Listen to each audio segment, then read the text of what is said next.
welcome back to another episode of the PokerNews podcast. It is bright and sunny here in Southeast Texas. I'm just living that dream life. I'm your girl, Sarah Herring, with Chad Holloway and Jeff Platt. One in the middle of the country, the other one over there in the city of sin. We have an awesome show for you guys. It looks like Jeff has put together a ton of news, of which I'm sure Chad wrote like 70% of it. And we've got two guests coming on for you. Vivian Saliba, 888 Poker Ambassador, PLO boss, and like hands down one of the hottest females, maybe in the world, but definitely in poker. And Daiva Byrne, who talks to our colleague, Jason. He ended up doing the interview because this is something we had scheduled during the horrific blackouts in Texas. So big thanks to you, Jason, for handling that. And I know they had a friendship, so I'm sure that will be a fantastic conversation. Before we just get into all of the juicy details of everything going on, Chad, your boy, Casper, is making it happen in the Wisco, am I right? Yeah, so yesterday was a big day in online poker, especially in North Dakota, but maybe even furthermore for the United States, and that is because Representative Jim Casper's bill, now if you remember, we talked to him a few weeks ago, he had introduced a bill in North Dakota, basically to put the question to the citizens, do you want online poker in North Dakota? And it had to go to the House, it had to pass by a majority, and it did. I'm going to be writing an article for PokerNews with some more details, but it passed 54 yays, 40 nays. And what this means now is this question will be on the 2022 general election ballot. And that's still a ways off. We're talking November of 2022. So unfortunately, it is going to be a while. But if it passes there, if the majority of North Dakota citizens says yes, we should have online gaming, and might I add sports betting. It was a different bill, but same result. It passed to put that same question to the citizens. So they'll be making a decision on online poker and sports betting. And if they decide to, if the answer is yes, they approved a couple other bills that kind of lay the framework of how they would proceed from that point forward. So right now they're not worried too much about the details, more so about the bigger question of, well, should we have online poker in North Dakota? And this was the first step in getting there. It was very exciting. They did a live stream of the House meeting. Now, this House meeting was many hours long. They considered many different bills, many of them having nothing to do with poker or with gaming. And I sat there and I listened to it all, waiting for that special moment when they were going to address this particular bill. It came up. I fired up my tape recorder because I wanted to get the audio of it, and it actually turned out to be pretty cool, so much so that we're going to share it here in the podcast. Now, what you're about to hear is, you know, it's a political House meeting. They're going to introduce the bill. You're going to hear a couple politicians offer their thoughts on it, and they're going to put it to a vote, and then you ultimately hear the decision of that vote. It's about 3 minutes long. I thought it was pretty interesting, so we're going to share that with you right now. 12 is a concurrent resolution to amend and reenact Section 25 of Article 11 of the Constitution of North Dakota relating to authorizing Internet live poker. Mr. Speaker, your Judiciary Committee, Representative Clemene, Chairman, recommends do pass on House Concurrent Resolution 3012 by a vote of 8 yeas, 6 nays, and 0 absent not voting. Mr. Speaker. Representative Corey. Mr. Speaker and members of the Assembly, your Judiciary Committee brings you House Concurrent Resolution 3012 with an 8-6 do pass recommendation. House Concurrent Resolution 3012 would allow online poker to be played legally in the state of North Dakota. The resolution is contingent on the people of North Dakota voting to amend the North Dakota Constitution to allow online poker. Online poker is now legal in the United States, and approximately 6 states allow online poker. Thousands of North Dakotan citizens are playing poker online already. House Concurrent Resolution 3012 would make online poker available for our citizens and will let the people of North Dakota decide. Please follow your Judiciary Committee recommendation and vote green. Thank you, Mr. Speaker. Is there any discussion? Representative Sattram. Thank you, Speaker, members of the Assembly. I've been trying to keep myself in the seat, particularly on the gambling issues, but I just make sure you got your eyes wide open as you go through it. The argument that other people are already doing it is, I think, pretty weak. I think the fact that we don't do a lot of things is really a positive thing. I'm concerned about it. You know, a couple years ago, we were told that the electronic pull tabs were not, we're told that the pull tabs were not addictive, and so the electronic pull tabs, it's just going to be a cute little iPad, and it won't be a problem. Well, it was a problem. And I've heard of cases where people have used to just periodically go to the casinos and gamble, and now because it's down the street, they've gotten addicted and have cleaned out their IRAs. So do as you will, but have your eyes wide open. Thanks. Representative Casper. Thank you, Mr. Speaker, members of the Assembly. I appreciate the comments from the last speaker. However, this is an issue where the people of our state will decide. Each one of us has different opinions here in the legislative body. I understand that. But there's thousands of people in the state of North Dakota who are playing online poker. It's not regulated. It's not taxed. We don't know for sure if the machines are fair or not because we don't know anything about it. Internet poker has been around since the 1990s. There's millions of people worldwide who are playing right now on regulated games outside of our nation. This bill just says to the people of North Dakota, if you like internet poker, vote yes.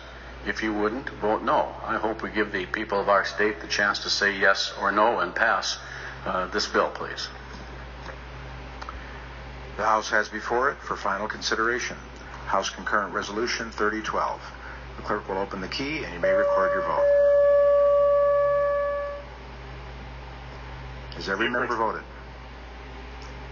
Representative Kiefert? Representative Kiefert? Green. Representative Kiefert votes green. The key will be closed and the clerk will take the record. The final vote shows 54 yea, 40 nay. House Concurrent Resolution 3012 is declared passed.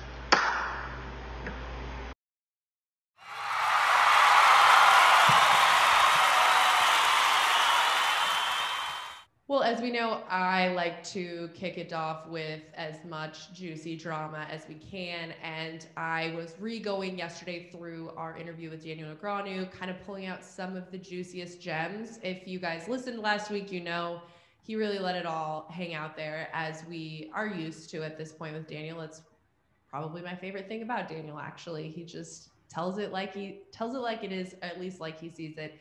And he had some very special words for Ryan Fee, and this was actually even before Ryan Fee, or at least from my understanding, when Daniel and I were doing this interview, I hadn't seen this tweet yet. It might have been very closely overlapping, but I thought this tweet was pretty juicy gem. Jeff, you want to handle this one? Yeah, it was Ryan Fee tweeting, the problem with Lamborghinis is that normally they are too expensive, ... cheers at Real Kid Poker, and then a picture of a Lamborghini with the license plate that says TY DNegs. Thank you, DNegs. Now we can assume that Mr. Fee had a large amount of money on Doug Polk for the high stakes feud. And Sarah, I mean, you said it earlier, Negreanu went off on Fee. I thought in hilarious fashion. I think Mo wrote this. Yeah, Mo wrote this very well. Said Fee told Negreanu he sucked, with Negreanu, for his part, responding with a dig aims below the belt. Very good play on words based on what Negreanu had to say. You can read the D on PokerNews, but I think funny back and forth. I think, at least in my opinion, Ryan Fee take it so seriously. It's like, hey, Negreanu, you suck. Like, you're the worst, blah, blah. And Negreanu just kind of laughs and takes shots at him and just kind of moves on with his life.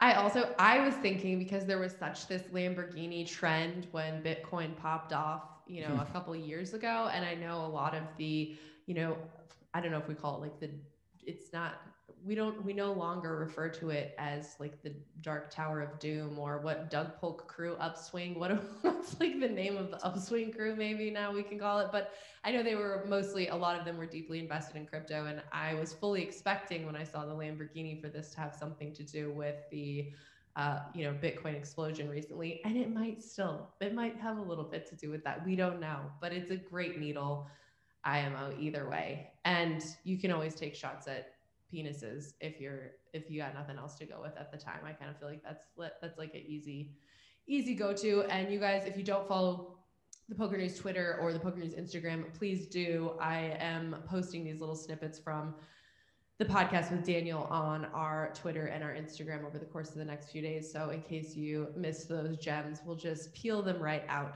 for you. It's fun. And I don't give a shit. Like Ryan Fifi. Okay. If you're listening, little Fifi with the little pinky. Okay. Little pinky dick, little Fifi. So little Fifi came at me. And obviously it's very immature to mock the guy because he has a small little pinky penis, right? You know, because it's not his fault, right? It's just not his fault. But I thought it was funny. And it's stupid and it's childish and I don't give a shit. If you don't like it, don't listen. But, you know, and if you don't like it, Fifi, there's a support group for people with pinky dicks.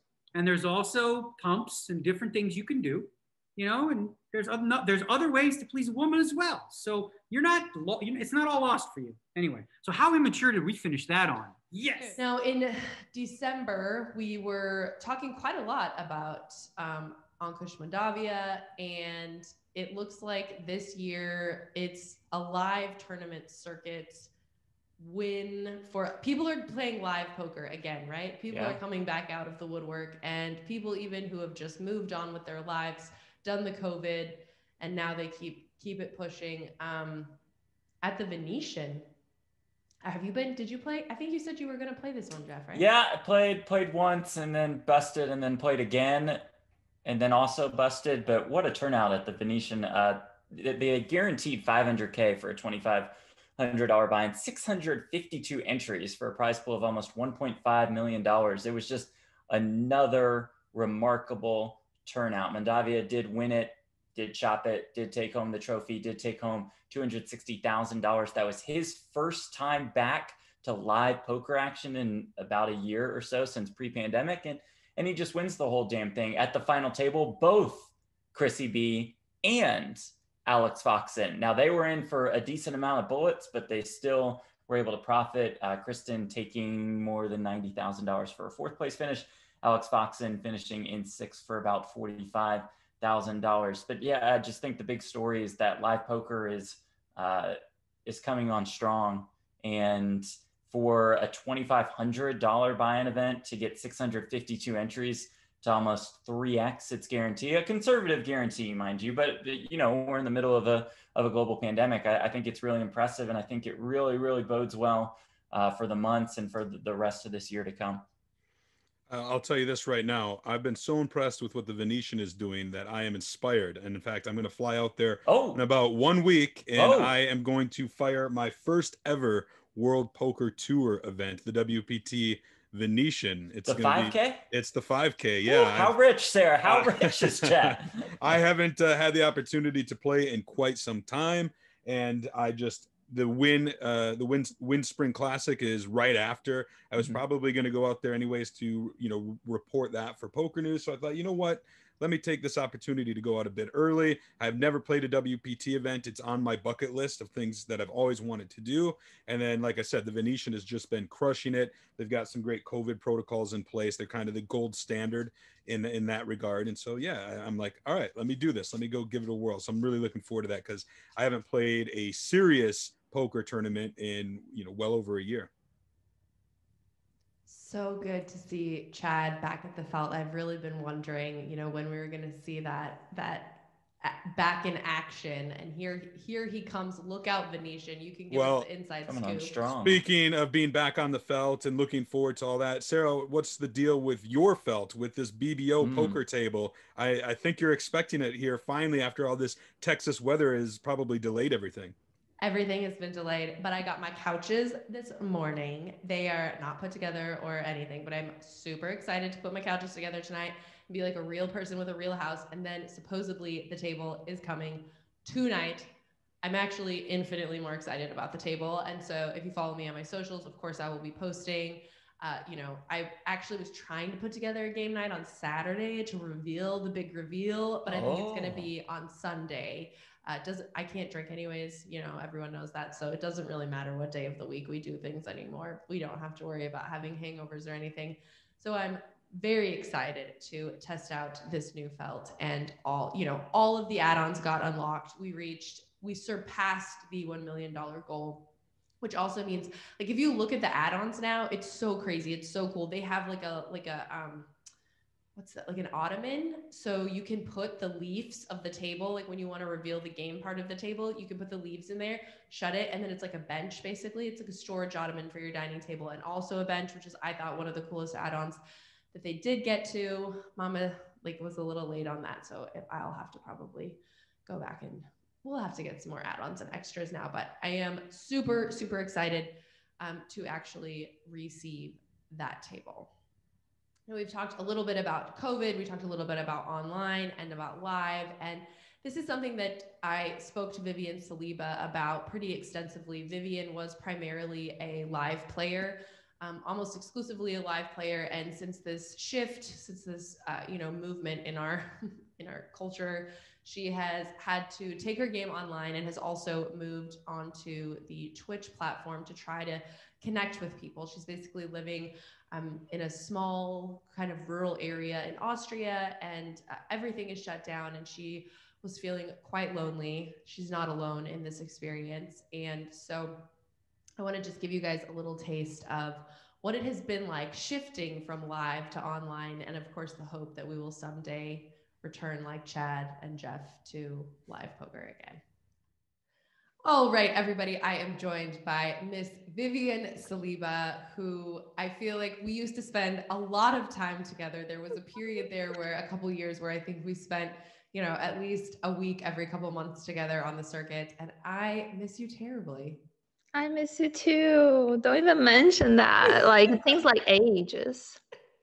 It does. It seems like eternities. I was looking back through all these old photos of you and just trying to, like pick the best ones. And I was thinking, oh my gosh, I was there for so many of these moments. I'm like, I remember that outfit. Oh, we're going to do it again. Hopefully this year, maybe. Who knows? Yes, I am like so ready. All of the podcast audience and fans know Mama is ready to move on with her life. But for those who don't know, I'm sure most of you know, Vivian Saliba is the okay, I shouldn't say that. You shouldn't talk about how beautiful women are, but Saliba, if you're listening, I need you to know she is absolutely drop dead, stunning, gorgeous, and also sweet as can be. She's off the market, so don't get too excited, guys out there. But a fantastic PLO player, also great at No Limit Hold'em, but I think the PLO game was your sort of initial specialty, and especially as a female in that field, it's already, there's not that many females in poker, but in PLO it's an even smaller number. You had quite a lot of success in PLO and in No Limit Hold'em, and you are an 888 Poker ambassador. Now, our lives have shifted dramatically. Your life was sort of shifting anyways, I think, around the time-ish of the pandemic. You've been relatively transient, kind of all over the place. So for our listeners, our audience, catch us up a little bit on, where you are now and how you ended up there. All right. Thank you. Thanks for your nice introduction. And so I was living out of a suitcase for 2-3 years. And I really needed to base somewhere. My boyfriend is from Europe. Most of 888 live stops are in Europe. So moving to Europe was something that made a lot of sense. I have Italian citizenship besides of the Brazilian one, so I can move to European Union. So right now I am living in Austria. No, I don't live in Vienna. Everybody's always like, oh, do you live in Vienna? No, I live in the countryside. But I moved here in the middle of the pandemic, basically when the pandemic just started. So even though I haven't experienced the whole Austrian experience and all the live scenario here that I heard is actually great. And for poker, Austria is tax-free, so this made a lot of sense. We can play .com. There are many nice things about Austria, but yeah, I'm gonna have to wait till the pandemic is over to experience it. What made you guys choose the countryside instead of the city? So I'm a big city girl. I love big cities. I've been to New York, I've been to London, and I love those cities. I'm originally from São Paulo, which is huge. And I thought I would love Vienna. Actually, when I was in Austria for the first time. I booked a hotel for 2 weeks in Vienna, and I was okay. I'm gonna check for apartments, and this is where I'm gonna live. When I get out of the airport, I was looking around and I was like, okay, this won't be it. I just didn't like it. Like, it wasn't at all what I was expecting. It is very expensive. In the countryside, I spend way less to have a way better quality of life. I really enjoy the nature. I have a dog, so we go to the park every day, and you can do a lot of hiking, and things are cheaper. So I really enjoy this. As I work from home, I'm playing a lot of online poker. Here, the apartment is big. In Vienna, I would have to live in a 2-bedroom apartment. It's noisy. You don't have places to park your car. Everything's expensive. So because I'm a poker player and I can work from home, I can live basically everywhere. I don't have to be in the big city for it. As I didn't like the big city so much, so it didn't make sense to move to Vienna. I like here where I am, but I may move out, maybe still this year, because I may want to go to somewhere where we have casinos when live poker is back, because I really miss playing some live poker. So yeah, it's the first year of experience here, and I have a lot of things to try. It's interesting. I definitely have thought a lot about you for the reason that, you know, I think for a lot of poker players, they start online. A lot of poker players, they can do it younger. It's much easier. It's less intimidating. And the transition to live poker is, you know, whatever it is, a little bit difficult. But you're one of the players that I think you primarily have been playing live for ages. And so this movement online, can you talk a little bit about what that's been like? Yeah, so yeah, I used only to play live poker. I used to play live poker in Brazil. That's something important to point out. In Brazil, poker is not so old, for an example, like in America, where everybody plays poker. It's something maybe that started happening 20 years ago. So when I started playing poker, poker was booming, was new, and people were horrible, including myself. And you could make a good amount of money playing pretty bad. And this was something that made me not study so much as I should in the past, because I was comfortable making winnings and thinking that, okay, I'm good, I can make money, I don't have to put any effort. But then when I start traveling and competing in other countries and in bigger competitions, of course, I start to realize, okay, maybe I'm not so good. Maybe I was just playing against a bunch of people that are worse than I am. So I took a while to catch up and starting studying more. And definitely now that I'm playing online, and I wasn't an online player, I had another shock, because live poker in general is way easier than online poker.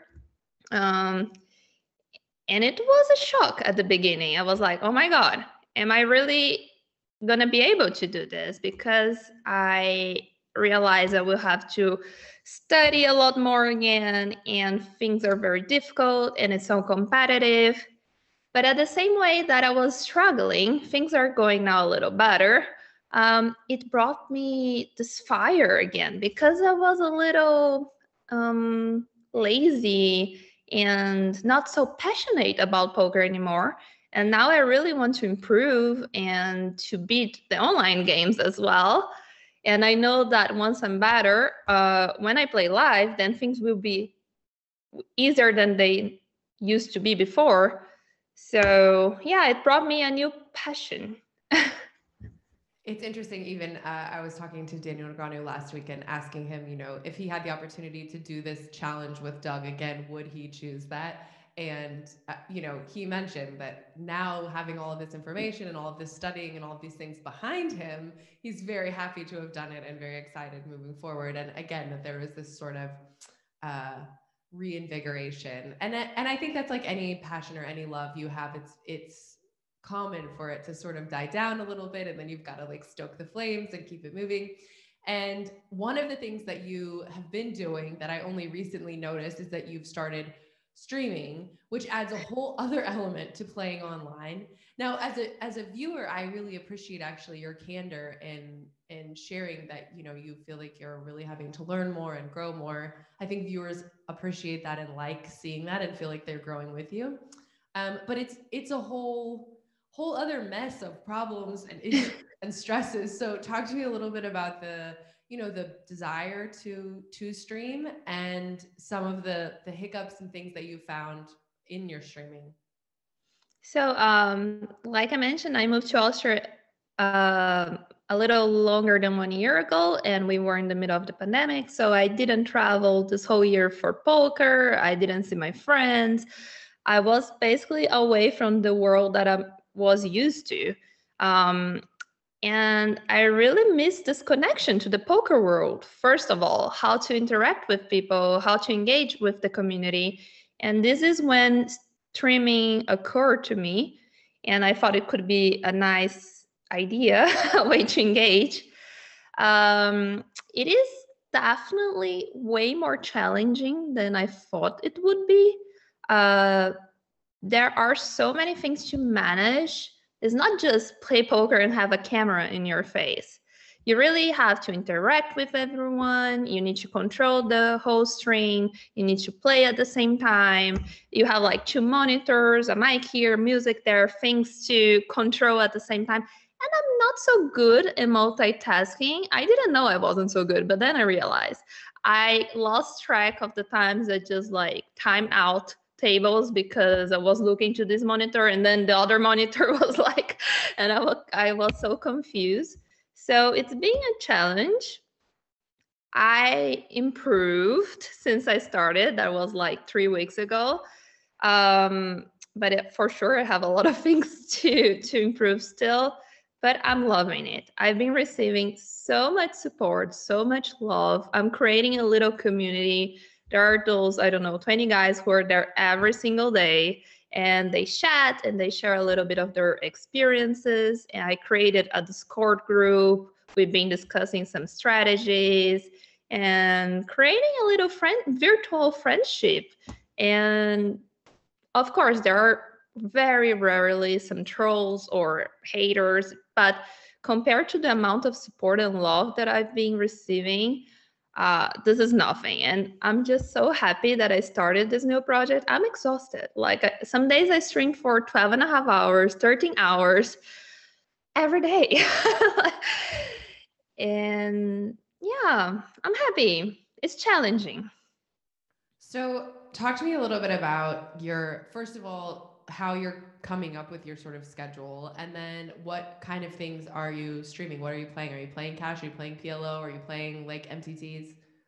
So my idea was to play MTTs and mix with other things. What I did on my first week, it was a mess. I wasn't focusing either in cash games. I was playing PLO cash games and MTTs on the side.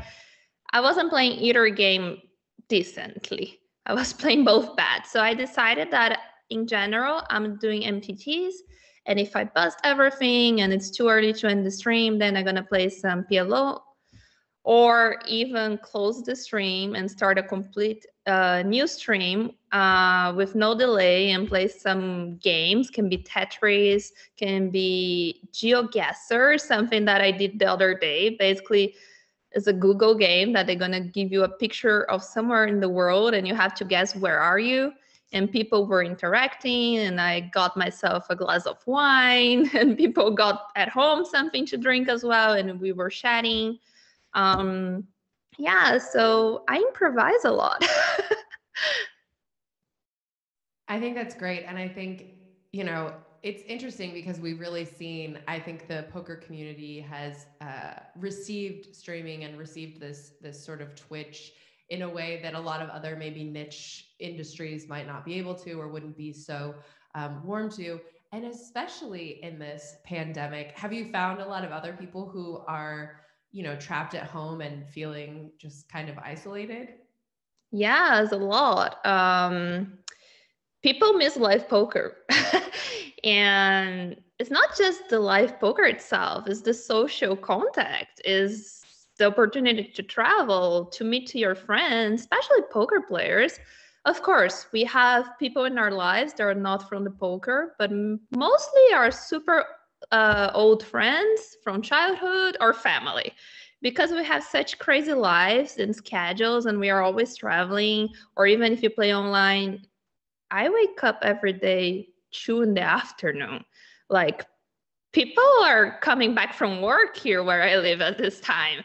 So it's even difficult to have friends who are not poker players. So live events are a chance to meet your people and to engage. So yeah, people comment, they really miss live poker and now they're always on Twitch and it's a way to interact. So it's not just me. No, for sure. I was just reading an article last night that was talking about in Japan. I mean, this is sad, but a lot of people, they have a huge rise in suicide, and they just appointed a minister of loneliness. I thought it was the most ridiculous title, but really funny, but basically someone to try to work on alleviating this loneliness, which seems to be such a pervasive experience right now for so many people. And I do think this virtual connecting is, you know, I mean, it's what we have right now. And I actually think sometimes you are able to make connections virtually that might be more difficult to make in real life anyways. I think I know you, so I know you're a very approachable and warm person, but if I were just some random guy and I saw you, I would be so intimidated to talk to you. So I think, you know, somehow even like the little bit of space that is created might open more space for people to come in that might not be able to at a live event. Now, I know you're not like deep in the annals of the 888 workings, but have you heard any word or rumors circulating? Is there any chances of a live event anytime soon? So basically all depends on the government. We have regular meetings, the ambassadors of the team, and we discuss several subjects. And the live events, of course, is always the first one. When are we going to have live events? Depends on the travel restrictions. I think when governments allow traveling and people are vaccinated, it won't take long for us to have a live event, but it's uncertain right now. Yeah, I think we're all getting really used to just living in uncertainty. That's the new normal.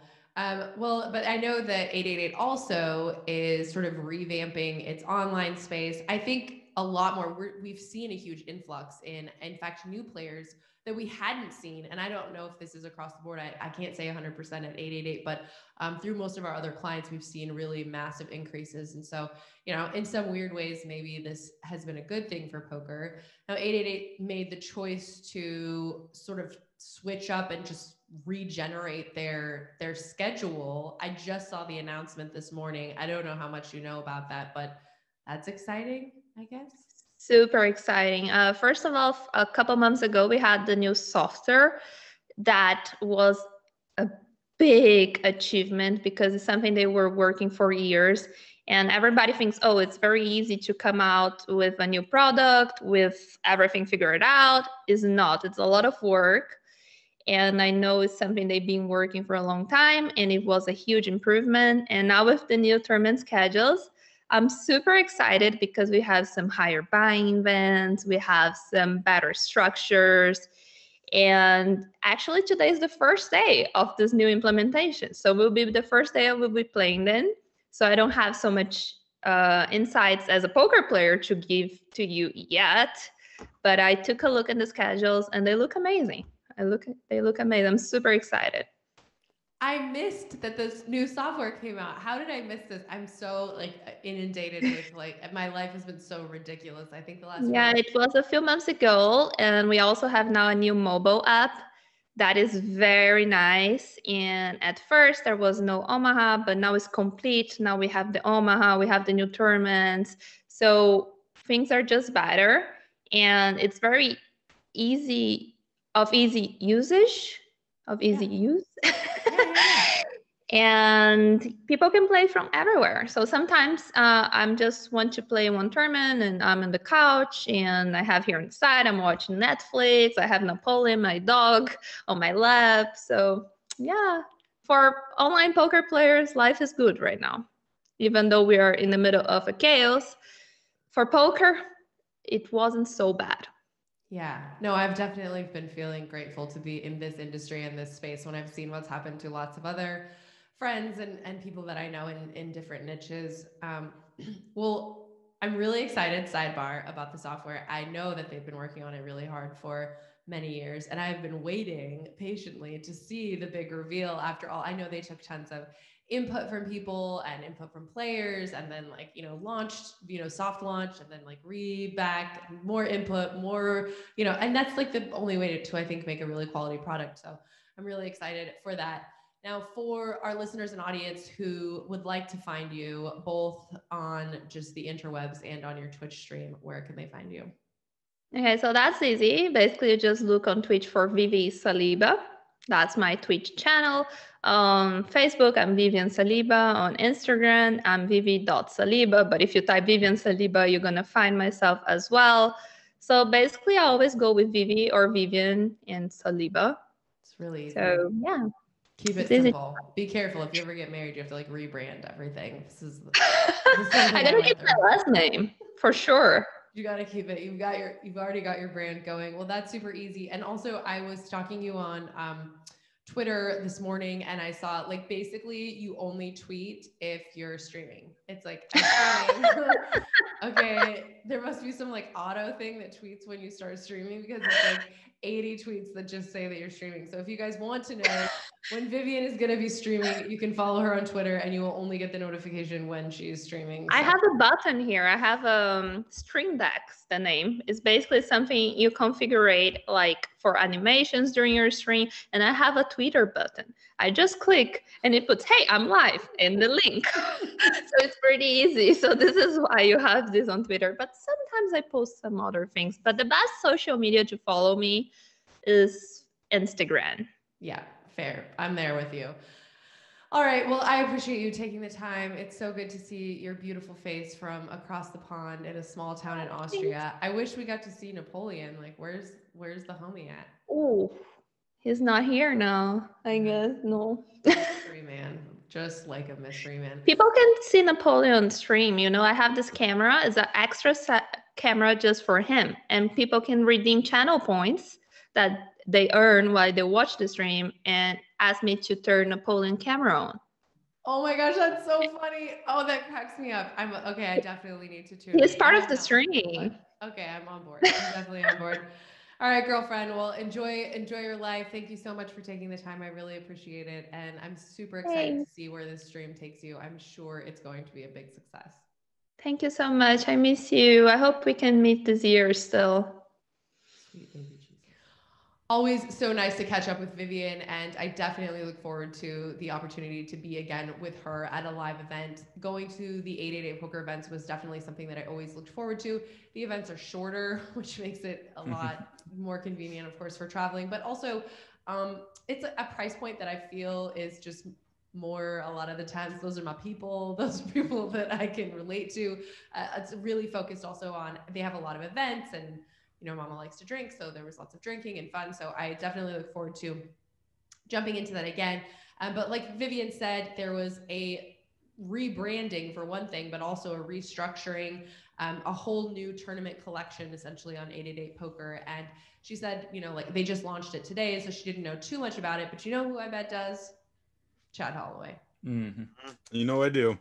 Yeah, so it's this whole made to play rebranding by 888 Poker. That's their new motto, their new slogan, what they're gearing everything towards. And so they've decided to, as part of that, to really revamp their tournament schedule. They've been known for the Sunday Mega Deep, the Whale, the Monsoon, a lot of these tournaments that I've recapped for many years and have actually enjoyed, but it got a little stale, and I think they realize that as well. So they're doing away with the old, they're introducing a whole new schedule, all new tournaments. There's going to be fewer re-entries, more payouts, really better options for recreational players, more tournaments during the primetime evening hours, adding $500,000 in guarantees over the course of their new tournament slate. So just a lot of different variants, the PKOs that are very popular, deep stack, and they've given them all new names, right? There's the big shot, the classic, the dash, the mayhem, the rumble, and the voyage. And they're going to be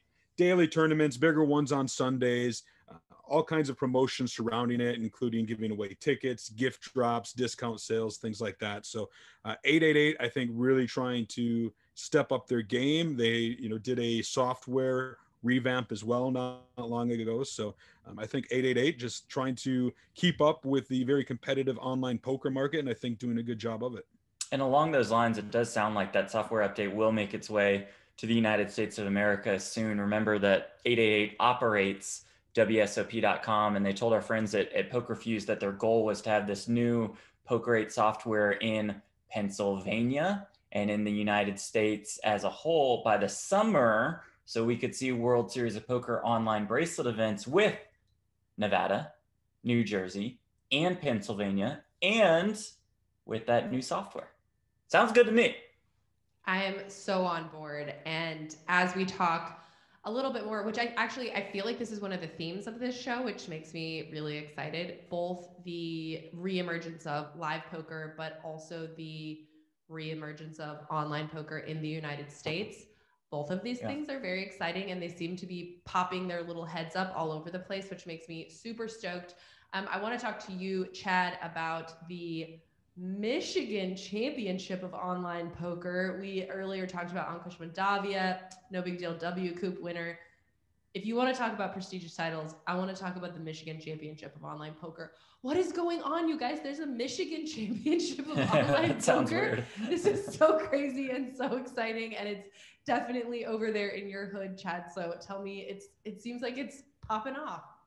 Yeah, PokerStars wasted no time in launching their first ever major online tournament series, after launching operations in the state of Michigan. And really the players turned out huge, both in poker and sports betting. Like, it has supplanted New Jersey, has supplanted Pennsylvania as the hot spot, if you will, for online gaming right now. And the MICOOP is indicative of that, in my opinion. So PokerNews is doing updates on various events, and one of them was the first ever event. So this was kind of special, kind of historic in that it was the first ever major online tournament title to be had. It was just $100 no limit hold'em buy-in, but it was the MICOOP kickoff event, and it was a big turnout. 883 runners, $81,000 prize pool, and was won by an online screen name, Power Ranges, for $13,652. And so that's kind of just like a piece of poker history, a trivia answer, if you will, at least for online poker and online poker in Michigan especially. And the good news is that long numbers have continued. They've been crushing all of their guarantees. The field sizes have been very impressive. And like I said, Michigan just really hitting it out of the park in terms of online poker. And I think other states are taking notice. We talked about it earlier in the episode about North Dakota. They are working on an online poker bill and trying to get online poker there. There was another online poker bill, and more generally online gaming bill, that was presented in Illinois this past weekend, on Friday leading into the weekend. And that's basically looking to get online gaming and online poker there in an expedited fashion, right? They're basically saying, let's get this going. Let's look at what other states are doing and let's implement it here. And I can't help but think that Michigan really firing off has caught the attention of those kind of lawmakers to their south. So fingers crossed that Michigan keeps killing it. Other states take notice. And we've talked about it for many, many years here in the United States that, maybe the dominoes will start to fall. And it's been a slow process. Nevada, Delaware, New Jersey, finally Pennsylvania, but now Michigan, maybe North Dakota, maybe Illinois. Like I feel like that momentum is starting to pick up, that boulder is just starting to move, and maybe soon we'll be plowing down that mountain if all things go correctly. A girl can dream, right? A girl can dream. Well, we've got some other online events that we want to cover. I think, of course, most eyes in the poker world over the course of the last week have been on the Party Poker Millions. They're doing a ton of really cool exciting things and big events, of course, drawing all the biggest names. We've got a couple more live events we want to cover, and RIP at the end of Full Tilt. But before we do, we just want to take a quick moment to hear a new and exciting word from one of our old sponsors. Kevin Martin from GGpoker here, and I just got to ask, have you heard about GGCare? Oh, you haven't? Well, guess what? It's the new daily promotion that rewards you for experiencing all the bad luck poker has to offer. You know, the bad beats, the coolers, the suckouts, they're so frustrating. We hate them so much, but they cannot be avoided. But now, if you experience a bad beat on GGpoker, GGCare has your back. You'll automatically be registered to play in the next daily $30,000 GGCare flip out tournament. Here's the best part. You don't even have to be online for these flip out tournaments. Yes, you still have a chance for cash to go right into your balance. So remember, next time you're on GGpoker and you take a bad beat, GGCare has your back. So if you have not joined the fastest online growing website, then make sure you join the GGpoker community and join me at the tables very soon. I feel like we say this every week, but whenever we talk about the GGpoker Super Millions, Niklas Astedt, better known as Lena 900, perhaps one of the greatest online poker players to ever do it, is at a final table. And he was at a final table once again. That is 10 Super Millions final tables on GG. That's their 10K. That gets anywhere from 200 to 500 players and the best players in the world. His 10th final table in 36 tries, better than a 25% final table rate. That is absolutely absurd. He finished in 9th for 56K, and this guy, Ferrari Man, won it for 452K. Sarah, you'd like this. Ferrari Man won a 1K satellite just to get in to the 10K, and he ships it for more than $450,000. That is strong. I love it. Those are my people. $1,000 is still pretty far out of my price range, but I have done it like a couple of times, you know, really shoot the lock off. All right. Well, speaking of GGpoker, I know we mentioned on last week's episode that we were going to talk to the one and only Miss Daiva Byrne, who is the most recent addition to the team of ambassadors at GGpoker. And she is the founder of Fantastic Ladies in Poker. She's out there just trying to promote ladies in the game, trying to reach out to other females and make this poker platform more inclusive for them. And our colleague Jason Glazier went ahead and talked to her. So let's hear what Daiva had to say. Hello, everybody. This is not, unfortunately, Sarah Herring. She is busy trying to deal with getting her power back in Texas like millions of others. But it is PokerNews' Jason Glazier, and I am here with the lovely Daiva Byrne, the newest GGpoker ambassador and outreach and community advocate. Welcome, Daiva. It's been a long time. How are you doing? Hi, hi, Jason. It's really nice to be here, and thank you for having me. Yeah, sorry to hear about Sarah. I mean, I saw it on the news, what's happening in Texas, and it's kind of scary, right? Like, yeah, it's unreal. I got quite a few poker friends there, and we are like all snowed in, saying we can't get out even for food. There's no electricity, no power. It's really scary. I hope it's gonna get better soon. Yeah, I hope so too. And the same for Sarah. I hope she's okay. I know she's got a little one around, so yeah, fingers crossed. Yes, fingers definitely crossed. Hope everybody stays safe. If you can help out another person, if you're in the area, please do so, especially those in the poker community that may be without, without power, without a place to stay, et cetera, et cetera. But hope that this is resolved very soon. Mm-hmm. Yeah, but okay, and I'm very, very excited to be here and to see you. It's been a while since we spoke, and I was wondering when was the last time I saw you. I was thinking about that, and I nailed down when it was. No, it wasn't Malta. It was MPNPT, the finale, the last one. In Madrid. Yeah. And I remember at the very last day after we were done, we had a drink, and I spoke a bit with your husband, John, as well. And at the time, there was COVID already in Spain, but nobody was taking it seriously yet because, people were complaining, that some of the restaurants were less full, but other than that, it was business as usual. And then 2 weeks later, I'm in the UK for a small event at Aspers. And then as I was coming home from that event, I was thinking, you know what, this is probably the last one. The world is about to change. And that's exactly what happened. But have you been to any live events since then, or are you been basically in London the whole time? I think Madrid was it in, I'm thinking when was it? Was it February, right? Yes, February 2020. Yeah, so February literally was the last month I played live poker, and I've not played since then.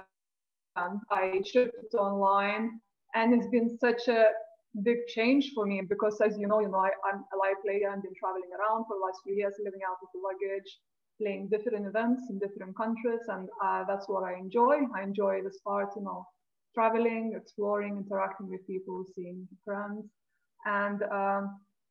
and now, since the lockdown, I actually had to become a grinder online, and it was such a big change for me. So I'm kind of still adapting. I'm enjoying it more now. Initially, it was very hard, and I didn't really like it, to be honest with you. But now, I feel like it's more natural now, and like there is more choice for events. Like obviously, lots of operators introduce lots of live festivals online, and that's made a big change. So like it's more fun to play. So yeah, it's been an interesting year, but yeah, I'm enjoying playing online now, and that's what I do most of the days. So are you playing just about every day online now, or is it you have like a certain schedule that you stick to? How does it work in the land of Daiva? So I do have like a routine. I try to commit to on a daily basis. So when I wake up, I just try to chill for a bit. So I do some yoga and then have some food, and after that, every day I have a point of listening one podcast a day minimum. Sometimes I listen to two whilst I'm doing things in the house or around the house, and then I'm doing some studying for an hour or two, and then later on I usually do some work on the flip ladies. Takes me a couple of hours or so on the group and community and responding to messages, all the admin stuff. And then in the evenings I usually play satellites. I play small stakes online. I play $10 to $50 satellites to the big events. And at the weekends, usually Saturday, Sunday, I play lots of tournaments online because the prize pools are the best, and lots of players online of all level and experience. And I just think Ivy is the best days to play, Saturday and Sunday.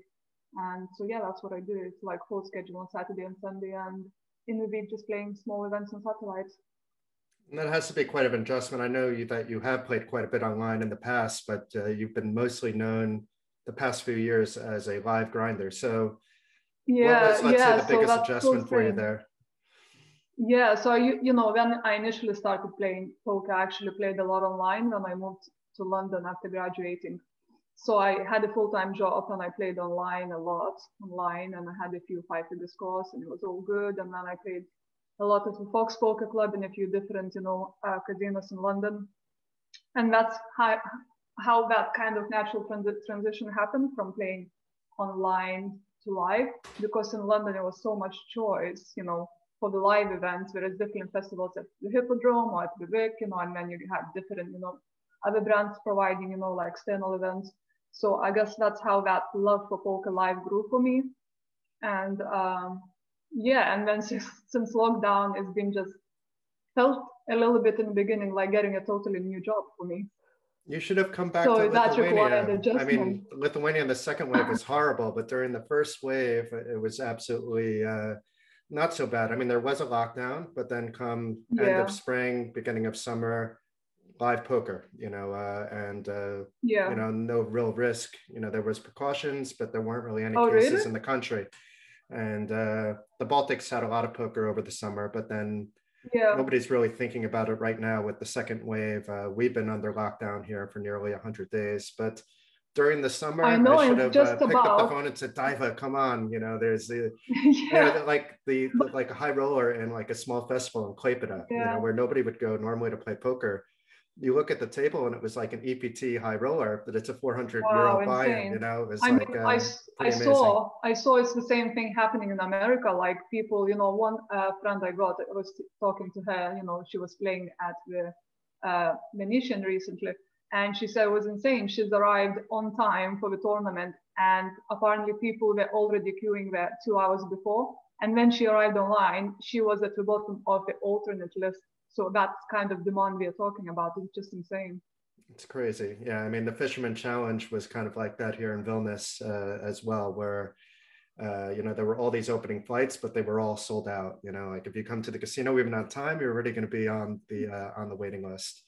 But So there's what's an the total insatiable number demand for live poker right now because of. So what's the total interest did we get for the? It was a new record. Challenge I don't in England? remember the exact number. I believe it was around 900, though. It was quite a lot. Wow.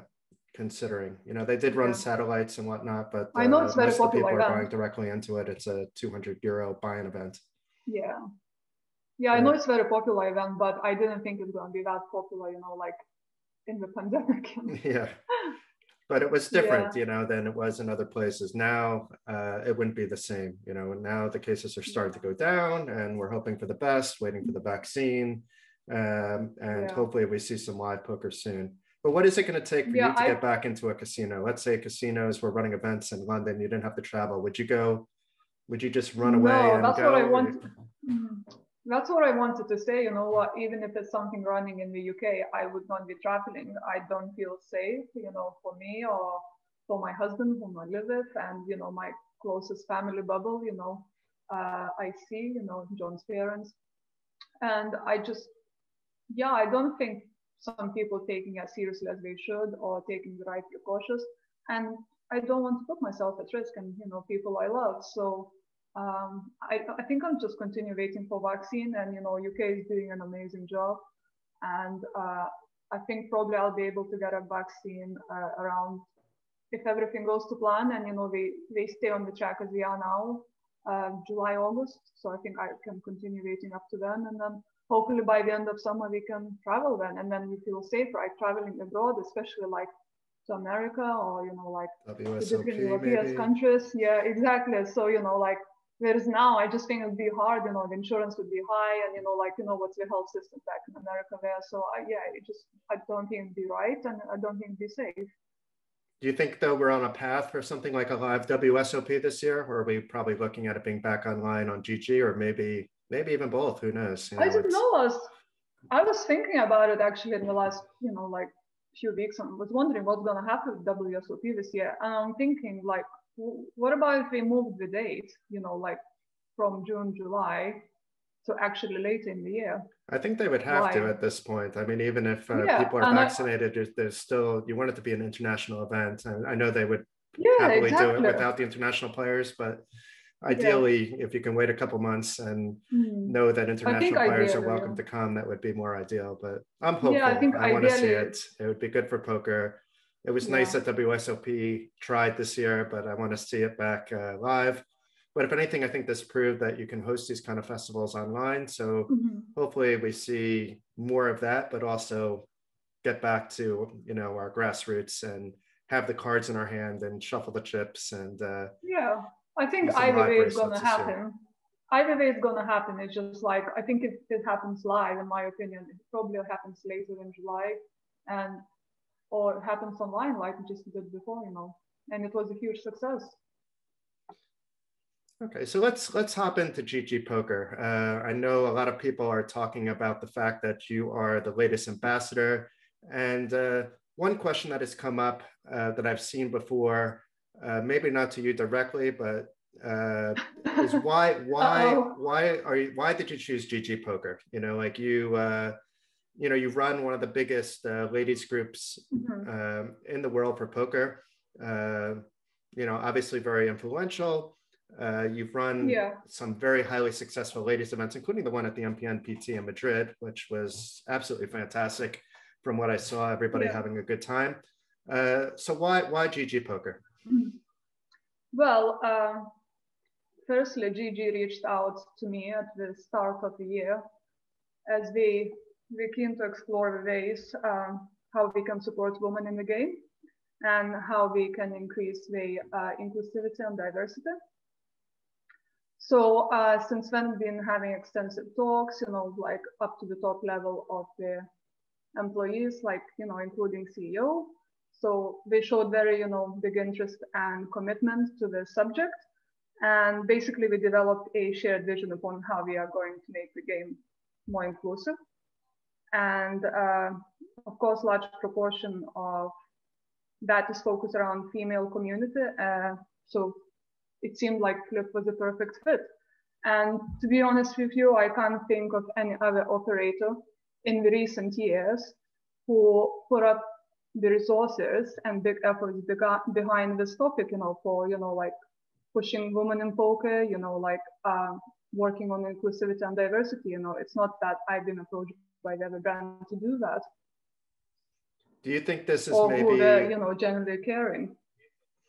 Do you think, though, this is maybe some reaction to the negative reactions that some in the poker community had to the Dan Bilzerian ambassadorship? It's, it certainly probably brought in a bunch of players, but there was and I think you included, and when it was announced, there was a very negative backlash towards it, especially towards Vanessa.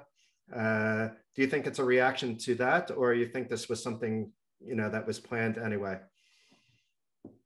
I believe that's what was already planned in the pipeline from their side, because, we're a very fast growing company, and, we are expanding very quickly, and we want to, include everyone and focus on different markets and, grow in different countries and basically include all the audience we can in a nice way possible.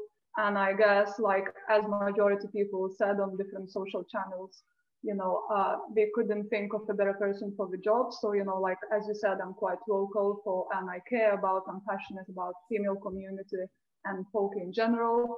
And I think we just felt I'm the right person, for this commitment and for this project. And, if we wanted to make something right, I guess they can't do it without me, and I couldn't do it without their support as well. So it works both ways, the fact that we want to make this difference, and the fact that we reached out, and the fact that we want to listen and we want to do something about it. And what has been the reaction from your perspective, from the ladies both in the Flip community, which if you're a lady in poker, you should visit it. It stands for Fantastic Ladies in Poker. Mm-hmm. It's a very safe space for ladies. Even me as a media person, I'm allowed in other ladies groups. This is one where no men are allowed. So it's certainly pure ladies discussion. And what has been the reaction?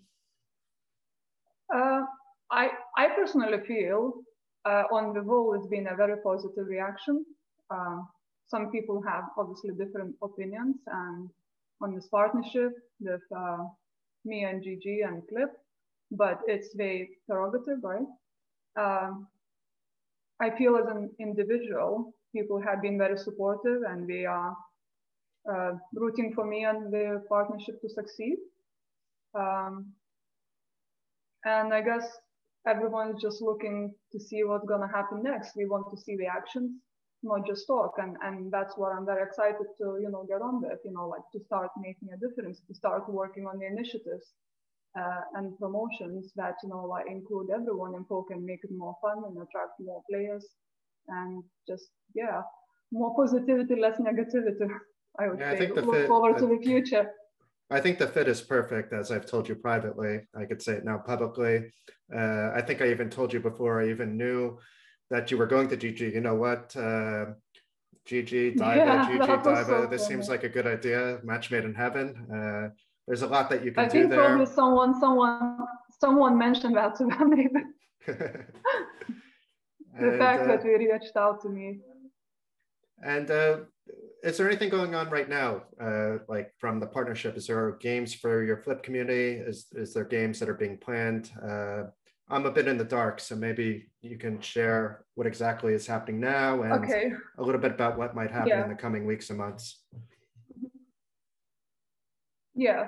So I'll tell you a little bit more about my role and the plans for the future. Well, immediate future, right? It's gonna take time. Yeah, you never know what's gonna happen down the road.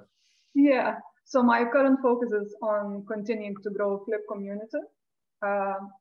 Since I set it up community in 2017, it was, I think, we're up to 3,500 members now, and all of them are strictly women, and I am an admin and I approve people, and I just keep it all clean and nice and friendly.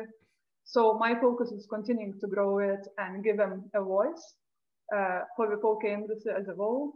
So basically, I want to be this representative and a voice for them to express their ideas, any kind of feedback they have for GGpoker or just industry as a whole, how to make it better and more inclusive. So all of them are very welcome to always drop me a line, or direct message, or you make a post in the ladies group about it, so everyone can get in and chip in on ideas how to make it better. So I look forward to that. And there will be numerous initiatives, including female-specific promotions and outreach to the wider community as well.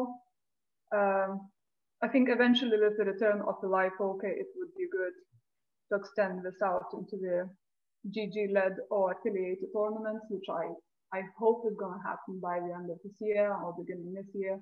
I mean, like we talked about it before, who knows, right? We see what's the situation in vaccine. And basically, I hope to do everything I can to develop demonstrative change over the coming months to shift people's perceptions and, to give it a try. Is it going to be purely with Flip, or is, let's say, ladies from other groups, is it open to, like, I assume, what you're doing for all ladies in poker, whether they're in Flip or in WPA or globetrotting poker ladies or European poker ladies, etc.? It's literally about inclusivity in the poker community. A significant chunk of it will be the focus around female players, and the next week on Thursday, we're going to have a big Flip welcome event on GGpoker, password protected. So all the female players out there, regardless of your level or experience, come and join our friendly Flip community. It'll be an amazing event with a big added prize pool, and there'll be a bounty on me and a couple of other people, literally a $250 bounty on each head if you knock me out. And so it's gonna be huge, and I just have lots of initiatives and ideas going forward, how to get more women to play online and live events, and how to make the game just more diverse, so it's more fun for everyone, to play and work in the industry, so it's just like more diversity, right, and inclusivity. It's just better for everyone. It's just such a nicer place to be in. And what's the buy-in going to be for this event, or is that yet to be determined? So it's $5 buy-in event. So anybody can play. And one re-entry. So one re-entry, and it's going to be 2,500 added. Oh, very nice. On the prize pool. Normally I'd root for you. I would say good luck, like I do, when you're in a deep run. But on this one, I don't want you to win. Maybe go deep so you cash, but let somebody win your bounty. It's $250 for a $5 buy-in. Let somebody else have it. Yeah, I know, how sick is that? And there's going to be another couple of girls as guests. We're going to have $250 bounties on their heads as well. Cool. So it's going to be 3 of us, and 2,500 added as well on the prize pool. That's pretty cool. And that's going to be announced early next week, or when should people start looking for that? So it's just being all confirmed and set up, the live details, but I'm going to make an announcement in Flip tomorrow with all the details, so all the Flip group members can go and register from tomorrow. That's great. And is any of this going to involve you streaming? I've had, like, I was talking with Maureen earlier, Maureen Blocklinger. I'm saying, is there any questions I could really be asking Daiva that I'm not thinking of? I'm not a woman in poker. Some of these questions maybe came from our discussion. Yeah, that's great. That's interesting. But one question that was on her mind was also, are you going to be streaming at all? I think there is a demand for that people want to see how you're playing. I know when you've talked strategy on the Chip Race and other podcasts, you have a very keen mind towards the game. We've talked privately a little bit, and I know that you at least used to study with Darryl Kearney. I don't know if you still do, with the fact that there's no live poker at the moment. Part of that was probably just talking. I do spend a lot of time studying every day. Yeah, and, I spend a lot of time studying, and that's another thing you just reminded me. With the Flip Ladies Welcome event next week, for the winner is going to be added package, coaching package from me, basically. Well, that's very nice. So the winner gets something a little bit extra. To the winner. So if the winner actually knocks you out, they get $250 for knocking you out and a free coaching lesson. But I'd recommend that if you want the coaching lesson, maybe don't knock Daiva out, because I don't think Daiva will hold a grudge, but you never know, you never know. Yeah. But, so coming back to twitching, I mean, it's not something I touched on, before. Like I never really considered that before, because, it's so time consuming. And you really have to be devoted, and I don't think that leaves much time for anything else. And as a professional poker player, I think I'm really not even sure you can actually combine both. You either can be very, very successful Twitch streamer, but yeah, when live poker comes back, I mean, it's impossible to be a Twitch streamer and then traveling to poker events, right? You have to continue doing on a daily basis. You have to be very committed, and it's such a consistent job. Give and take from my discussions with like some, I don't want to be throwing out necessarily names, but from some of the people that I've talked to that are in this situation, that they play less tables, but then they're more focused on those tables, and by just talking out what they're doing, it actually keeps them more focused on the games at hand. So in some cases, actually their ROI goes up, but their volume goes down. And it could be like give and take, but then they're making other side income streams that are making up for all that as well. Yeah, exactly. So, I mean, it's an interesting idea, and I definitely can put it out, for the Flip community to decide. We've got a few Twitch streamers already. I mean, there are quite a few female ones, as well. So who do you recommend watching then? Who I don't mean to put you on the spot too much here, but out of the female community, who are the best streamers? Well, there's quite a few successful ones I've been, like posting about and following, like Fallon, she's doing really well. Elisa McDonald from Canada, she's been crushing online and streaming, like playing high stakes. And on the smaller stakes, for Risk It for Biscuit, I saw she's playing, like micro games and doing really well, like $1 $5 buy-ins. Yeah, there's quite a few girls, who are doing it successfully. Yeah, well, Maureen, I thought, she could make a good streamer, because she's already running a radio show, and, she's very vocal. But she lives in Switzerland, that's the problem. Switzerland doesn't really have too many options at the moment, and there's a lockdown there. It's oh, what a shame. It's not that but I believe she would make a good one. She can play on GGpoker even. Yeah. But I agree, she's very well spoken, and I think she would put on a good show as well. Yeah, exactly. I tuned in the other day, in the radio podcast, a weekly show. So yeah, it was great to listen to them, interact and, She had me on her show about a month ago, and somehow, even though the show's not long, I was caught opening up a second bottle of wine during the show. There's no wine right now, but when I'm a guest, it's different than when I'm a host. But I had a good time with Maureen and Jillian. They're wonderful ladies, and always a pleasure to talk to. But it's interesting being on your side. Usually I'm on this side asking the questions, and here I'm being asked the questions. I'm like, well, what's going on? Can't I ask some questions? But no, it was fun being on the other side for a change of pace as well. Yeah, that's great. And I want to get back to Dan Bilzerian. I know that's maybe not the best topic on your end to discuss, but I know it is a topic that both men and women have different opinions on. And I know when GG first signed Dan Bilzerian, it was basically looked at by a lot of people as a shrewd business move, but from the ladies poker community, it was looked at very negatively.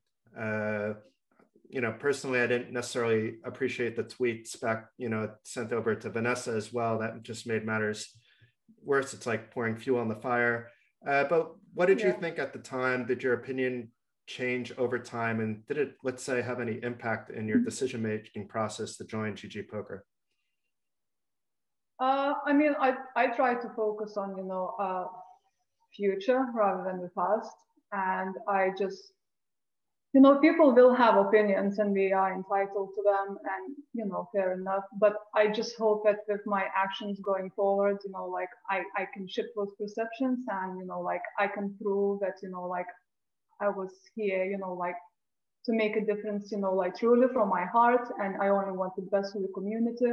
I mean, what happened in the past is out of my control. And I just would rather, focus on something I can do. And yeah, I guess that's what I got to say about the subject. Okay.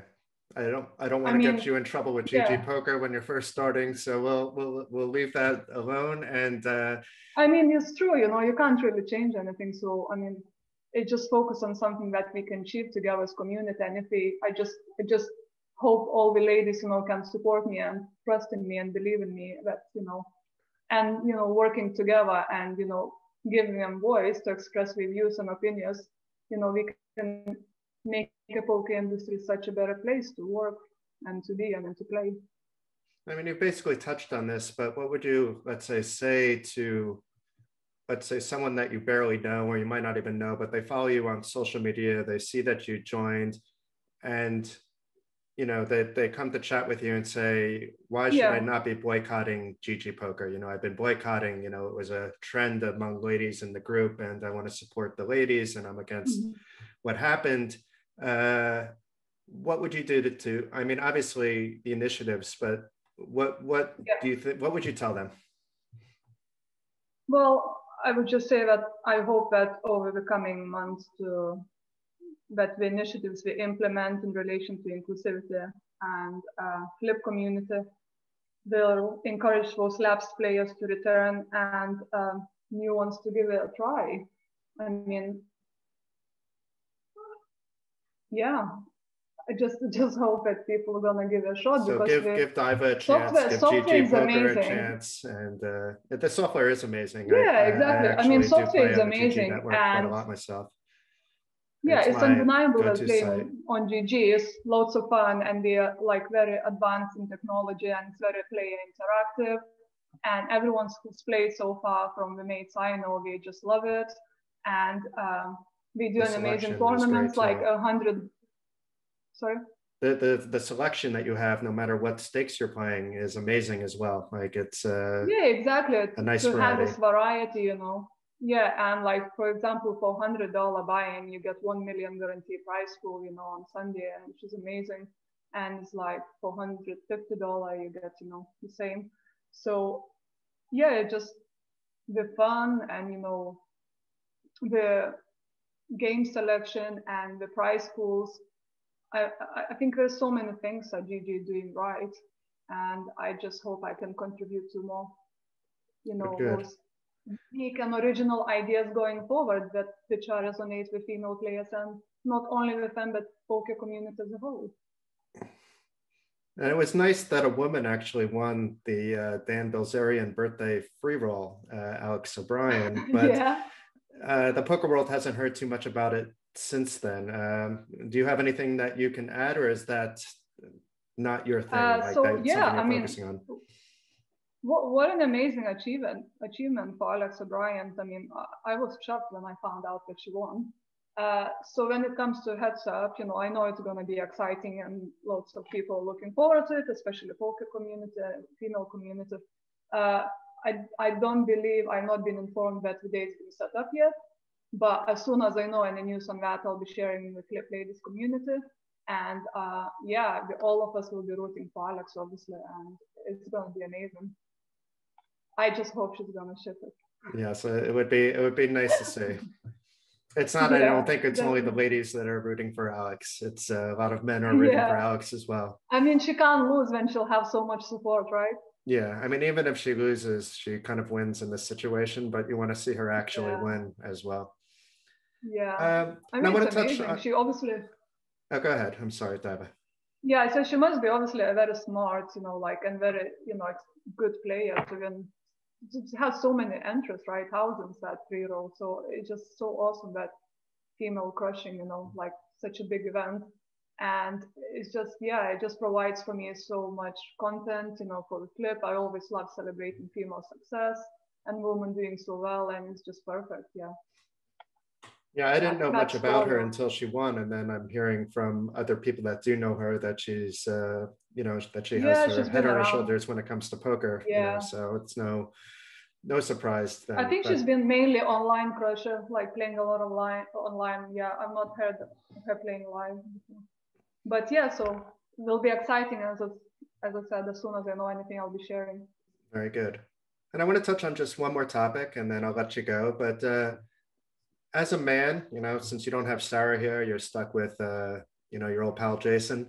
I'm not a lady. You sometimes see me coming around just saying hi to the ladies during ladies events. I see you guys having so much fun.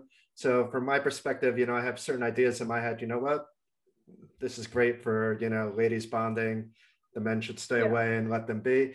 But to you, why are women's only events important to poker? And why might other ladies also find them important? And why might maybe even some ladies not think they're important? You know, it's some I know speak to me and say, you know what, I don't like playing ladies events. I want to play just an open event. So maybe you can elaborate a little bit on this. Sure. I mean, then I started playing live, which was a long time ago. I mean, then I started playing poker like in 2012. I was very lucky that my first trip to the casino was with my husband. You know, we went to play poker there together. I didn't have to do it by myself.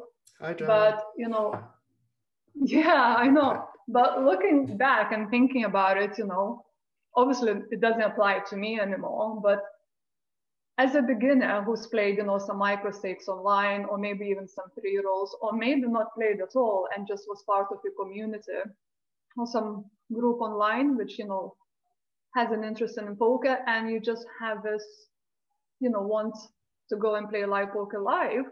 So it would be, you know, very daunting experience and quite scary. You know, imagine walking into casino and it's like full of guys and you just even don't know what to do, like where to go, you know, where to go and register, or, you know, like whom to talk to, where do you find your table, and it's full of guys. Are you going to be nice and friendly and welcoming, or is it just going to be like, how are they going to take me as a player, you know, all those questions going through your mind.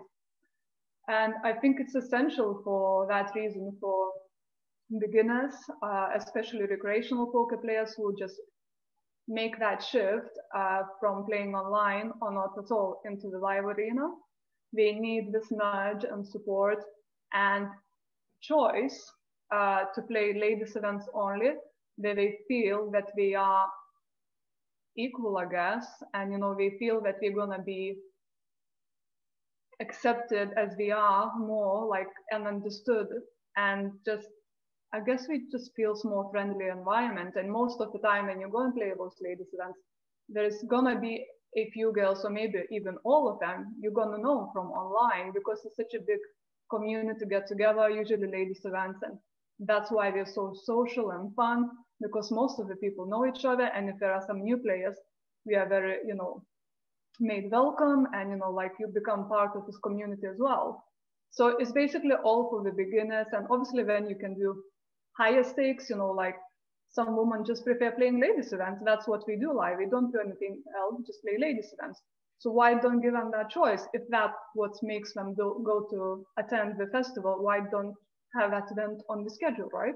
Yeah, of course. It's just having that choice. The same, like you have, you know, events for students only, you know, or like you have events for seniors at the WSOP bracelet event. That's the reason, because they want to be part and play in their own community. They feel that's their gang, right? And that's what they feel comfortable with. So why not give this choice for someone to feel happy and comfortable? And yeah, so that's the reason they exist, and that's the reason I support them, and that's the reason I always promoted them, because there is demand and there is a very good route for players, you know, for attracting new players into the game, basically. And being that a lot of this is social, it sounds, I know it's not all social, some of it's not. Why would, let's say, ladies events online, and GG is not the only one that's going down this trend. You know, I don't, it seems like if you go to, let's say, PokerStars, there's a lot of ladies events. I can't speak for other operators per se, but it seems like it's becoming more popular, perhaps because there's no ladies live events for now, to consider having ladies events online, such as the one that you're hosting next week. So what's the attraction there? Well, the attraction are, for a start, smaller numbers. And then people you play against, you know them, you know their usernames, you know their nicknames, and you can interact. Like you play on GGpoker, you can have a chat, you can talk about hands, you can share hands. So again, you feel part of this community, you feel comfortable, you recognize people you play against. and it's yeah, basically just a nicer atmosphere. So smaller numbers, people who are your mates, you play against them. It's essentially like a private game, community game, right? And I guess that's the attraction. And for the live events, like, yeah, I mean, it's only been a growth with the women's events in the last few years. Like, let's say, you know, WSOP ladies events, they started as being just one-off ladies event, right? And now in Vegas, in May, they had a whole ladies week. It's all week. In different casinos, they have different ladies events, and most of them sell out. You can't even get a seat. So that's how popular it's become. You know, like slowly over time, there's more and more demand. So I think the same is going to happen online as well. Very cool.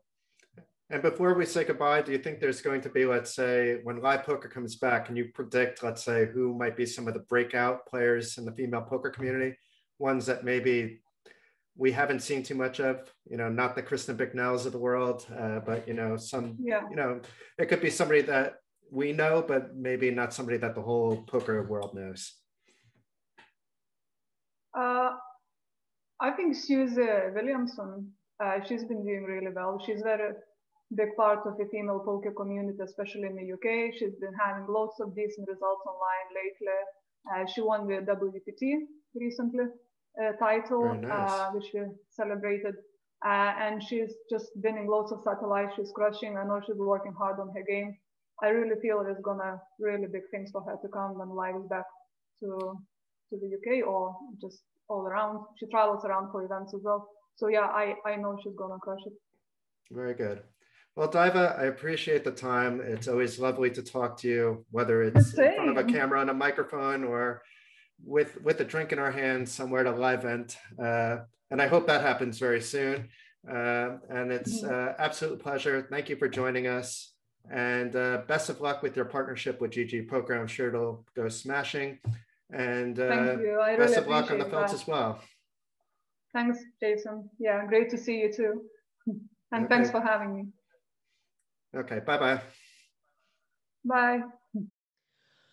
Well, we've had a lot of really exciting, I think, and good news in online poker this last week. So it's only fair that we balance it out a little bit with a little bit of sad news.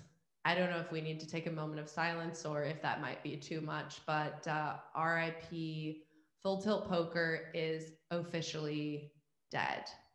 And, you know, I think we've talked about this a little bit. I'm curious what you guys think. You know, essentially, Poker Stars and Full Tilt were more or less the same thing at a certain point. And I think when Poker Stars financially took over the burden of Full Tilt, we all saw this as like an act of service, a charity of some kind, in order to get people at Full Tilt their money back. But as a business decision, I always wondered, would they want to continue operating sort of competing platforms? Would that make sense? It seems like a financial, I mean, from my novice business experience, it seems kind of crazy to operate two competing online, you know, sites. But what are you guys thinking? Does this actually mean anything? This is just like the final clump of dirt on the grave of Full Tilt Poker, right? Like a lot of people, when this news came out, were surprised that it was still even a thing. They thought it was dead a long time ago. And what had happened here, like you kind of briefly touched upon, is Poker Stars took it over. They did do a few things with it. I think at one point they tried to make, you know, Full Tilt the place for cash games and Poker Stars more the place for tournaments. That didn't really work out. So then they kept morphing it into different things and then kind of combined the player pools. And anyway, slowly but surely, Full Tilt Poker just faded away, if you will. And that's why most of us thought it was kind of dead or just defunct. And now it's just official that it is going to cease operating in any form. And it's bittersweet for me, because while it wasn't there and it hasn't largely been there in recent years, the brand itself has such a strong history in poker. I mean, literally 2 feet to my left right now is my filing cabinet, and I have a Full Tilt Poker patch on there, right? And like those patches were iconic. If you look through old PokerNews photos, there's Phil Ivey, you know, Chris Ferguson, a lot of different poker players wearing that iconic that patch and that logo, which I think at one time too was like on UFC. Like I remember on the UFC rings, there being that Full Tilt, and it was just such a powerhouse of a online operator prior to Black Friday. And then of course, Black Friday happened and it was just marred in this controversy, this big black eye that's always going to persist. And at this point, I think would make for an excellent book. I don't know who's going to sit down, put in the time, the effort, but if you could just get the full story of Full Tilt Poker from its inception until tomorrow, technically February 25th, 2021, the day it ceases to operate, I think it would just be an absolutely fascinating read. And then I just wanted to share real quick one of my favorite Full Tilt Poker stories. When I used to be able to play on it prior to Black Friday, if you recall, if you knocked out a Full Tilt Poker Pro, they would send you a T-shirt that said, "I knocked out so-and-so." And the only time I've ever knocked out a Full Tilt Poker Pro was in a small tournament. It was Jonathan Karamalakis, aka Monster Dong, the Australian pro. And so I always, I don't know, always remember that. I guess I did get my T-shirt saying that I knocked out Monster Dong. So. And I only got one T-shirt because I only knocked out one pro on Full Tilt, and mine was Chip Jet, I believe. Both Chip and Karina were on that Full Tilt roster. So yeah, you know, props to the designers. Obviously, the people in charge ran Full Tilt just absolutely into the ground. But I think for back in like 2005, 6, 7, to have the software that looked at, that was pretty cool to be able to play with pros so often. They were putting their pros in like these $25 tournaments, so you could just play with them all the time. And I think it was a unique concept and really changed the game, changed the online poker landscape. Sorry to see them go, but again, it happens. We've got to make way for all of the new young guns too. I've definitely heard some rumors of some other sites which may be launching or popping up soon.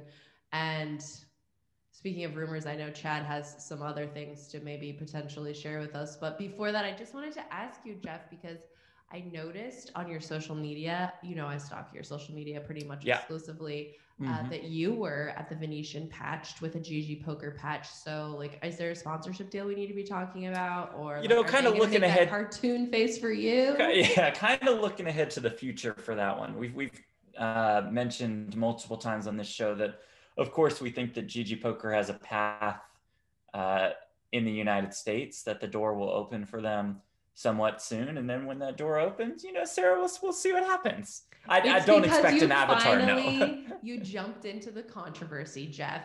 You let the drama just rain down Embraced on you. It. And now you are interesting AF, and we want you on our team. Okay, cool. Great. That's all it took. Just learning from you, boss. When GGpoker comes to the US, which we all want to see it do, I hope to see your little animated face everywhere. And Chad, please tell me you know something more about what's happening. Give something to us. All right, I'm going to address something that people are constantly hitting me up about on social media, and that's the state of the World Series of Poker. Right? Is it going to happen this summer? I don't have anything official to share more than just the garnering with the writing, reading the writing on the walls, if you will, and using my years of experience in this industry. I don't think that there's going to be a World Series of Poker this summer as far as a live version in Vegas. I think at this point that should be pretty clear to most everyone, right? That at this point in time, usually the schedule would be released, details would be out there, people would be planning things. We at PokerNews would be planning our coverage to send a team out there. It's very intensive to get the logistics down and planning a full summer, 7 weeks of tournaments. I can only imagine the logistics of, say, lining up poker dealers for things like that. None of that is happening right now. And that in itself is a great sign that things aren't going to be as they were in 2019. We're not going to see a World Series of Poker starting at the end of May, running June, July. I just think the odds of that are very slim right now. I think that more signs are pointing towards a live WSOP later in the year. That gives officials time to see how the pandemic plays out, gives the vaccine time to take more of an effect for more players to get vaccinated, and hopefully some of these travel bans to get lifted, because the World Series of Poker is an international event. So they want those players to be able to come. And so I think all signs point to, from everything kind of what I've heard at the water cooler, if you will, that if there's going to be a live WSOP, it would be later in the year, sometime in the fall. Now, I do think that the odds are pretty good that we see another online series during the summer or something along those lines. That seemed to work quite well in 2020. I think they'll try to replicate that in 2021. In fact, I think worst case scenario, if they decide, look, we just can't pull off another live event in 2021, let's just replicate what we did in 2020, right? Let's have that summer series. Let's in the fall then do some sort of hybrid like we did and film it for TV. Yeah, it's not the greatest. Nobody wants that, but I think that's worst case scenario. That's the fallback plan because they've already done it once. I do think though, however, we will see a live WSOP. That's just what my gut says. I just don't think it's going to be this summer. I think it's going to be in the fall. Now, I've been wrong before many times on this podcast. I could be wrong about this. I'm, like I said, I have no firm source. I'm just taking the whole of all the information that I do know and just using my experience. And that is what, that's how I am reading this particular hand. Well, you could sign me up for that one right now. I think I would go ahead and take it and accept it. If we had maybe in June, the WSOP.com bracelet events, maybe in July/August, the GGpoker bracelet events for the international fields. And then we were able to come to the Rio in Las Vegas, even if it weren't for the full 6 weeks, even if it were a more limited World Series with maybe capped attendance figures for their events, because I still imagine that they would probably have to go, plexiglass, 8-handed, all the social distancing that they could do. I would take that at this point, and then hopefully we could get back to normal in 2022. I mean, and a couple other things. WSOP News, the episodes from the 2020 World Series of Poker are going to air this Sunday. So that's what I was just going to say. You stole it right from me. I was so excited because Jeff is our main guy and he's going to be on the episodes. And I'm so excited to see them, even though this was such a weird, random World Series. But the storylines are fantastic. The tension was just like out of this world. I'm so excited for these airing on ESPN2 starting this Sunday at 5 p.m. Pacific / 8 p.m. Eastern. Jeff, how are you feeling about it? You got your family and friends like lined up to check it out, or what? You're gonna need a big virtual watch party. Sit down on the couch at that time and date that you all mentioned. I'm excited. I mean, I think looking back on it, I've tried to replay it in my mind. Did this interview go well? Did this stand-up go well? I think it all went relatively well. It'll be Lon McCarron and Jamie Kerstetter on the call for that main event. Hopefully Lon doesn't hate me too much and take too many shots, but if he does, it's cool. I'll take him. I'll be able to handle him. So I'm looking forward to him, and I'm excited. It's like they're just going ham right out of the gate with, I think, 4 episodes just to start on Sunday night. So I don't quite know the complete schedule, but I know that these episodes will be pretty good. They'll be pretty entertaining. I just opening up our Google Drive, to put files and stuff in there. I keep seeing Joseph A. Bear. There's a folder of him that just keeps showing up for me. And every time I just get a little emo inside, I just feel like for such a short event, as short and wild and kind of unusual as it was really I think it's really one not to miss. So Poker News Podcast family, if you are out there and you have access to ESPN2 or some way to steal it or whatever, I don't know, however you're getting your media these days. We know that's how Jeff's paying his bills, but ESPN2, 5 p.m. Eastern, 5 p.m. Pacific, 8 p.m. Eastern this Sunday. I, for one, really hope that my child is sleeping already by then because I'm actually going to watch it, Jeff. Wow. When Sarah Herring is tuning into poker content, you know it's big. I've been really trying the last couple of weeks. I mean, the losing the power really put me down, but I've been really trying to give it my go. I realized I had a moment. I'll share this with the Poker News Podcast family. Yeah. So I got invited to be on that Orbit podcast about poker content in 2021. And I was feeling very much like I suck, I saw the group of people that I was with, and I just had this feeling of I really got to just get it back together. So I really have been trying the last couple of weeks to just fall back in love with poker, back in love with poker media and the space. And I've been feeling it. I had that little week where things were down, but I'm back on it. I hope you can take that same plan for the Orbit and bring it to the Poker News Podcast so you can get to the same level as Jeff and I, right? Yeah, I mean, yep, that's what's been exactly lacking here for sure. Every week, that's how I feel. All right, well, I know Jeff has to go. Jeff, before you go, do you have anything to share with the fam? What do you have going on this week besides your ESPN2 debut, or maybe like it's not? You know, I think next week on No Gamble, No Future on our YouTube channel, we will have both Daniel Negreanu and Phil Hellmuth at the same time. Looking forward to High Stakes Duel 2 coming up sometime in March. So we will have those two. We'll just ask one or two questions and just kind of let them go. So that's what's on the docket for us. And then I'm sure I'll go to the Venetian, you know, support the poker community, donate, light some money on fire, all that good stuff. In preparation for your GGpoker ambassadorship. Yes. Chad, what do you have going on this week besides watching the WSOP with me on Sunday? I'll definitely be watching, and in the meantime, continuing our updates. We have a Party Poker US PKO series, and of course, we talked about the MICOOP Poker Stars in Michigan. We're doing updates from both of those series, and it's a busy week and weekend for all of those. So be keeping an eye on that, and then just maybe doing a little studying, a little practicing for this WPT Venetian that is coming up in a little over a week. It's been a long time since I've been kind of really reinvigorated, Sarah, kind of like you just mentioned, and especially for the playing aspect. Like this is a big event. It's my first WPT. For me, it's got that special feeling, and I haven't had that special feeling playing poker in quite some time. Oh, we need to talk after the show, but I would love to get some content from you on this, also your experience, etc. But you guys can get at us. Please like, rate, review if you like the podcast. We've got, you know, as I mentioned before, some sort of new powers that be that are like the new bosses maybe of Poker News. And we just want to show them that this is a very valuable podcast, that this is a very crucial and essential part of the Poker News team. And one of the ways you can do that is to leave us a review that is positive. So you can get at that on iTunes. Just look up Poker News Podcast. Thank you guys so much. I'm Auntie Chardonnay. This is Chad Holloway and Jeff Platt. Deuces. Run It Once is a brand new online poker site founded by poker superstar Phil Galfond, who has the player's experience at heart. Run It Once plans to make online poker fun and less predatory while providing ample rewards and innovative features at the same time. All new Run It Once players who download the software via Poker News are entitled to a 100% deposit bonus worth up to €600. What makes this welcome bonus unique is that you can make as many deposits as you like for that first 30 days after your first deposit. This makes it perfect for those players who do not want to or cannot deposit $600 in one chunk. Be sure to check it out at once.run/pnpod. That's once.run/pnpod.